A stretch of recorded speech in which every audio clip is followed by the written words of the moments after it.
No že nechajme ľudí robiť svoju prácu, priatelia. Nechajme ľudí robiť svoju prácu. To je keby, že ja prídem do reštaurácie, sadnem si, zamávam na čašníka, že zaplatím.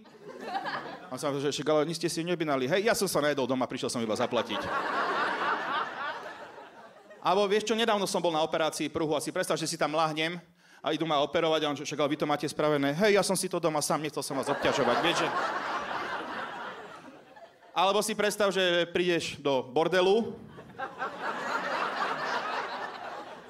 tam sa postavia tie konkubíny a ty prídeš ku jednej, dáš jej peniaze a povieš, ja už som si vyhonil doma, ďakujem.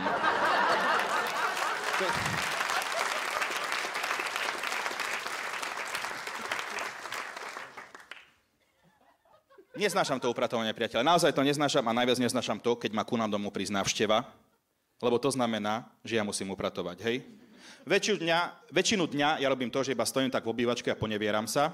A vtedy, keď ma prísť návšteva, Simonka ku mne príde, dá mi vysavač do ruky a hovorí, že mohol by si povysávať obývačku? A ja že OK, začnem vysávať obývačku a zrazu. No keď už máš ten vysávač v ruke, ako sa mi tam asi dostal? Mohol by si povysávať aj kuchyňu, kúpeľňu, chodbu, susedov byt a vonku pozametať chodník? Hovorím, že Simonka, prečo by som to mal robiť? A ona, že veď príde k nám návšteva, nech máme čisto, veď čo si o nás pomyslia? Mám piči, čo si o nás pomyslia, hej?